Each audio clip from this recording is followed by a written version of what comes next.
Hello दोस्तों अगर आपके सामने किसी ने गन रख दिया और कहा कि जो कुछ भी है दे दो, तो आप अपना सारा सामान उस बंदूक वाले इंसान को दे देंगे, क्योंकि आपको पता है कि आपका लाइफ आपका पैसा से ज़्यादा इम्पॉर्टेंट है। लेकिन रियल लाइफ में ज़्यादातर लोग ये समझने में नाकाम रहते हैं और वो 9 to 5 जॉब में फंसे रहते हैं।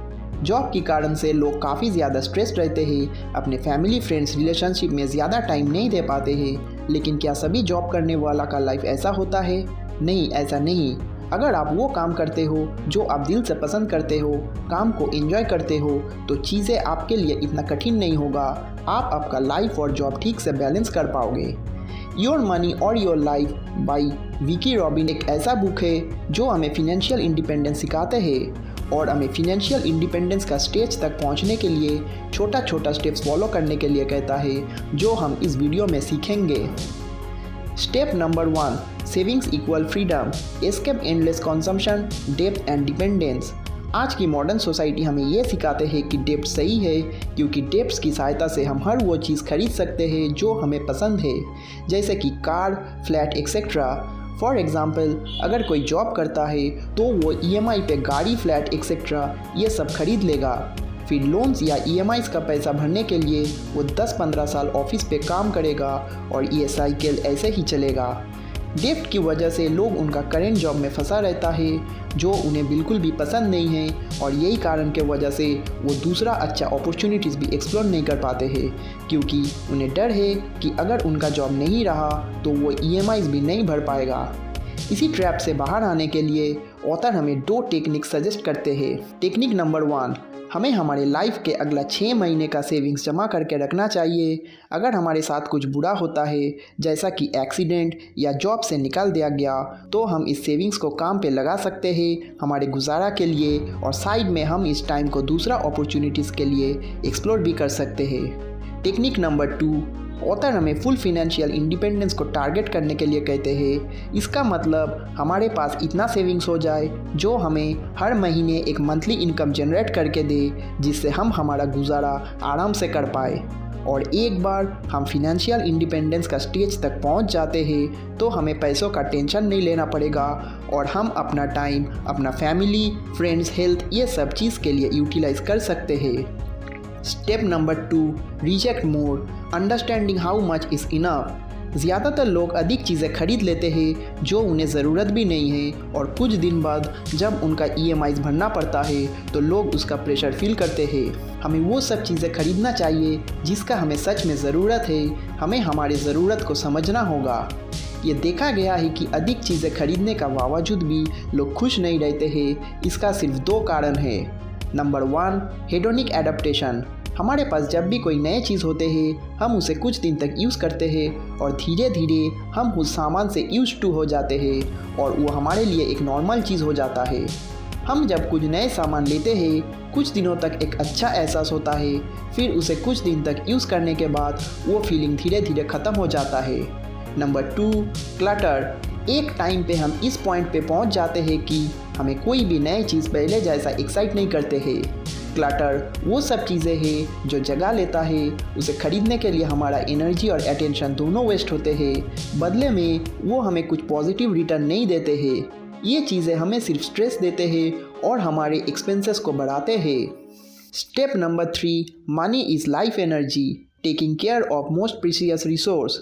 ज़्यादातर लोगों को लगता है कि पैसा सिर्फ एक नंबर है, लेकिन ऑथर हमें कहता है कि ऐसा नहीं है। पैसा हमारे लाइफ का एक एनर्जी है। हम हमारे एनर्जी को यूज़ करके काम करते हैं और उस काम के लिए हमें पे किया जाता है, और एक बार हमें हमारे पेमेंट मिल जाता है तो हम उसे चीज़ें खरीदने के लिए, EMIs भरने के लिए ये सब में यूज़ करते हैं। तो पैसा हमारा एनर्जी है, और ऑथर इस एनर्जी को सही से खर्च करने के लिए कहता है, क्योंकि हमारा एनर्जी फाइनाइट है। आप ऐसा चीज़ों के ऊपर अपना एनर्जी खर्च करें जो आपको फुलफिलमेंट दे। एग्ज़ाम्पल, अगर आपको एक महंगा जूता पसंद है जो आप खरीदना चाहते हो, जो ज़्यादा दिन लास्टिंग करेगा और आपको इसे खरीदने से संतुष्टि भी मिलेगी, तो आपको ज़रूर ये जूते खरीदना चाहिए। इसके जगह अगर आप 10 जोड़े सस्ते जूते खरीदते हो जो ज़्यादा लास्टिंग भी नहीं करेगी और जिसको खरीदने से आपको संतुष्टि भी नहीं मिलेगी, तो इसे खरीदने के लिए आपको अपना एनर्जी वेस्ट नहीं करना चाहिए। ऑथर हमें ऐसे 2 टेक्निक्स बताते हैं जिसे यूज़ करके हम हमारे एनर्जी को सही चीज़ों के ऊपर खर्च कर सकते हैं। Number 1, understand the importance of personal values. हमें ज़्यादा वैल्यूज़ उस चीज़ों के ऊपर देना चाहिए जिसे खरीदने से हमें संतुष्टि मिलती है। हमें कोई उल्टा सीधा चीज़ें खरीदना नहीं चाहिए जो हमें शॉर्ट टर्म के लिए आनंद देता है या हम हमारे पड़ोसी के साथ अपने आप को कंपेयर करने के लिए खरीदते हैं। Number 2, ask yourself questions to discover your values. हमें हमारे वैल्यूज़ को सही से ढूंढने के लिए ऑथर हमें सजेस्ट करता है कि हमें अपने आप से कुछ सवाल पूछना चाहिए, जैसे कि हम किसका ज़्यादा प्रशंसा करते हैं और क्यों। अगर पैसा का कंसीडरेशन ना होता तो हम दिन भर क्या करते। अगर हमें प्रैक्टिकल होने के बारे में नहीं सोचना पड़ता तो हम किस तरह की काम करते। Step number 4, find your real wage. Working can be more expensive than we think. Author हमें हमारे रियल आवरली वेज कैलकुलेट करने के लिए कहता है। इसका मतलब हर 1 घंटा काम करने के लिए हमें कितना पे किया जाता है। हमें जो पेमेंट हमारे पेचेक में दिखाई देते हैं वो काफ़ी मिसलीडिंग है। एक बार हम हमारे रियल आवरली वेज कैलकुलेट कर लेते हैं तो हमें हमारे एक्चुअल आवरली पेमेंट का पता लगेगा। रियल आवरली वेज को कैलकुलेट करने के लिए सबसे पहले हमें हमारी मंथली सैलरी को एक वाइट पेपर पे लिखना होगा। फिर इस सैलरी में से हमें हर वो पैसा डिडक्ट करना पड़ेगा जो हम उस काम को करने के लिए स्पेंड करते हैं, जैसे कि ट्रांसपोर्टेशन, कार, गैस, कपड़ा, एक्स्ट्रा ग्रूमिंग, चाय कॉफ़ी, जॉब के स्ट्रेस से रिलैक्स होने के लिए आउटिंग का पैसा, लॉन्ड्री, मेड एक्सेट्रा। हर एक काम का पैसा हमें उस सैलरी से डिडक्ट करना पड़ेगा जो हम खुद नहीं कर पाते हैं जॉब के वजह से। और एक बार हम ये कैलकुलेट कर लेते हैं तो हम देखेंगे कि रियलिटी में हमारा अर्निंग्स काफ़ी कम है। लेकिन निराश होने का ज़रूरत नहीं है, क्योंकि ऑथर हमें कहता है एक बार हम हमारे रियल आवरली वेज कैलकुलेट कर लेते हैं तो हम घर के नज़दीक कोई कम स्ट्रेस वाला काम भी ज्वाइन कर सकते हैं। Step number 5, no shame no blame, looking back at our financial life without guilt. Author हमें सजेस्ट करता है हमें ये देखना चाहिए हम पास्ट में कितना खर्च और कितना सेविंग्स कर चुके हैं। हमें इसका एक क्लियर विजन होना चाहिए।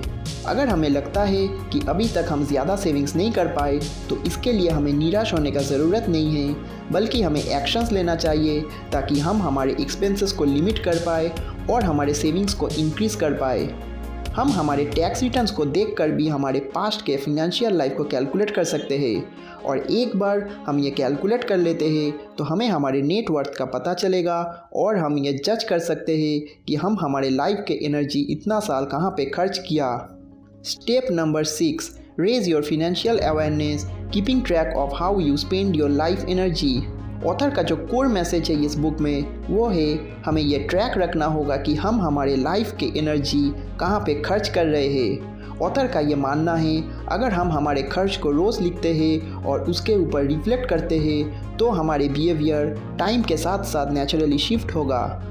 टाइम के साथ साथ हम उन चीज़ों के ऊपर कम खर्च करेंगे जिसे करने से हमें ज़्यादा संतुष्टि नहीं मिलती है, और उन चीज़ों के ऊपर ज़्यादा खर्च करेंगे जिसे करने से हमें ज़्यादा संतुष्टि मिलती है।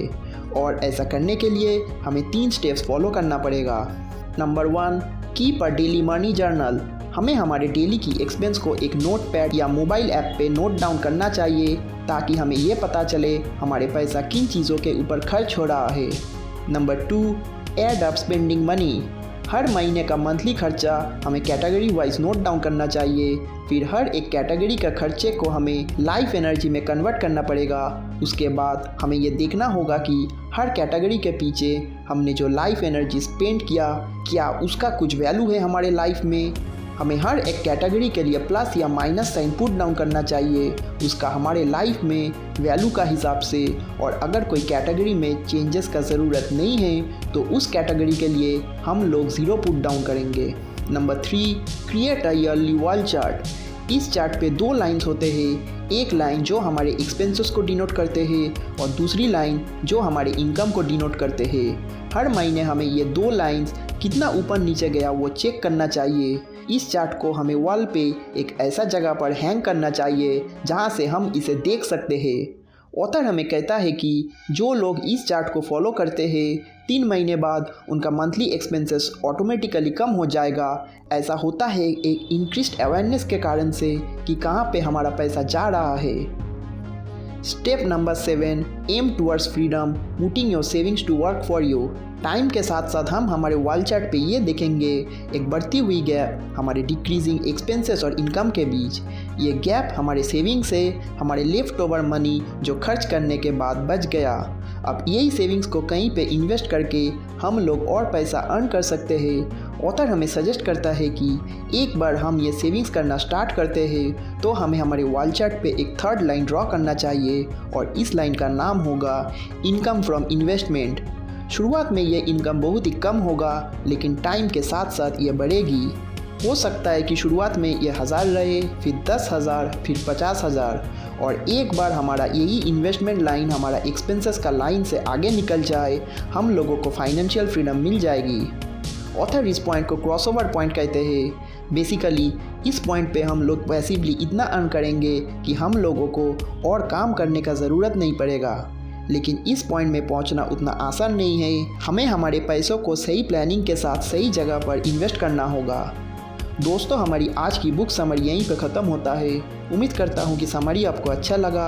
अगर अच्छा लगा तो वीडियो को लाइक और शेयर कर दीजिए और चैनल को सपोर्ट करने के लिए इसे प्लीज़ सब्सक्राइब कर दें। अगर आप ये बुक डिटेल्स में पढ़ना चाहते हो तो नीचे दिए गए लिंक में से आप इसे खरीद सकते हो। Thank you.